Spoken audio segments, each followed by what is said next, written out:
Halo, kita ketemu lagi di video kedua yang membahas manajemen pengetahuan.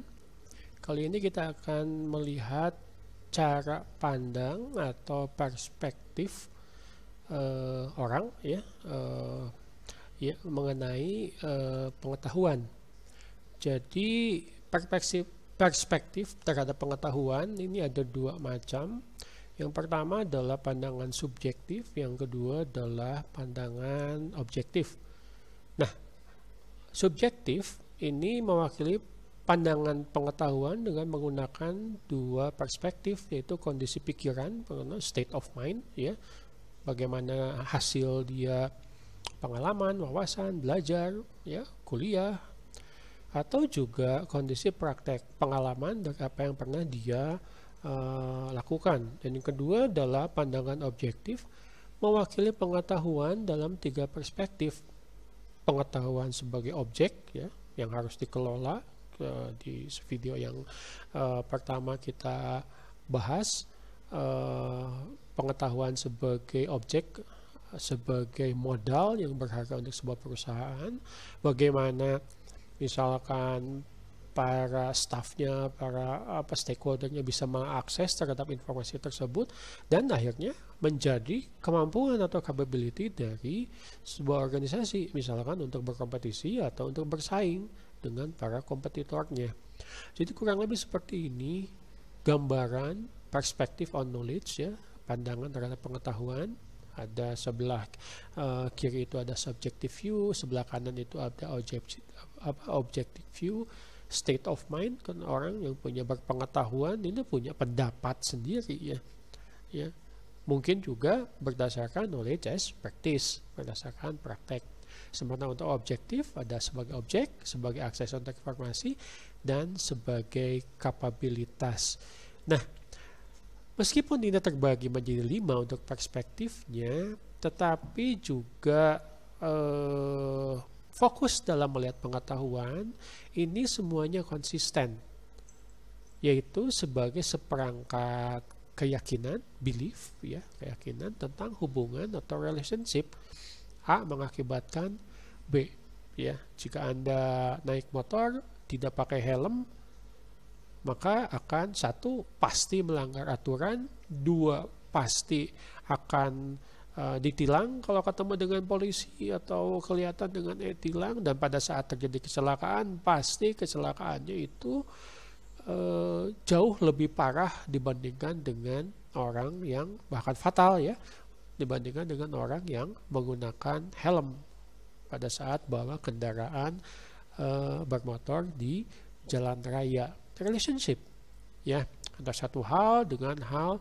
yang lain. Jika absen Anda rajin pada saat kuliah, jika Anda tidak pernah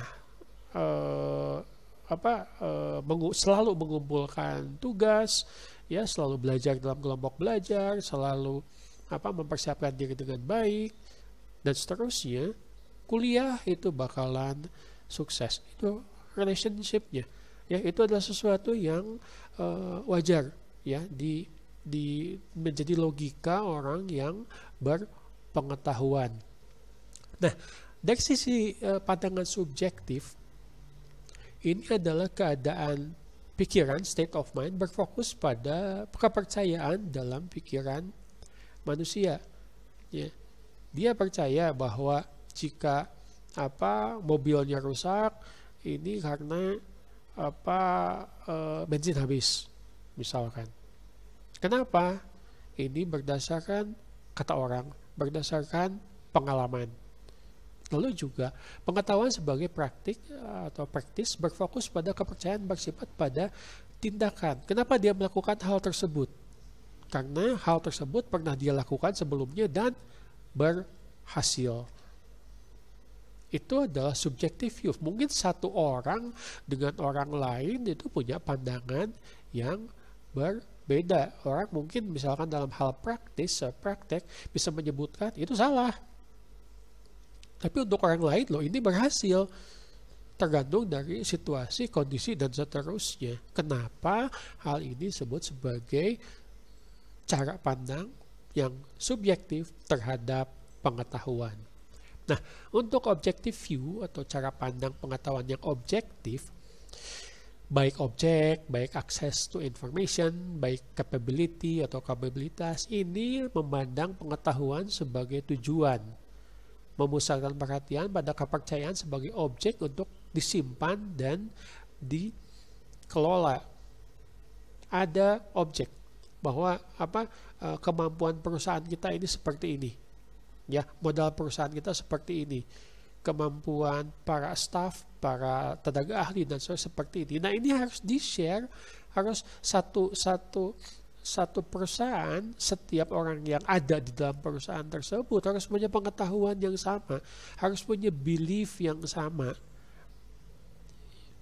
ya, terhadap pengetahuan yang menjadi objek yang dikelola dalam perusahaan atau organisasi tersebut. Gak boleh beda-beda, ya, pengetahuan mereka terhadap visi dan misi organisasi misalkan, ya harus sama semuanya. Kalau ada yang beda lah, nanti tidak bisa bekerja sama dengan baik karena punya belief, punya cara pandang yang berbeda, ya. Ini juga harus didukung oleh kondisi akses terhadap informasi dan pada akhirnya adalah sebagai sebuah kemampuan yang mempengaruhi tindakan, ya. Jadi objective view ini dapat dimanfaatkan dalam sebuah organisasi mendukung pengetahuan sebagai modal, ya, modal yang sangat berharga. Oke, jadi itu video kita kedua mengenai perspektif pengetahuan. Oke, terima kasih sudah menyaksikan.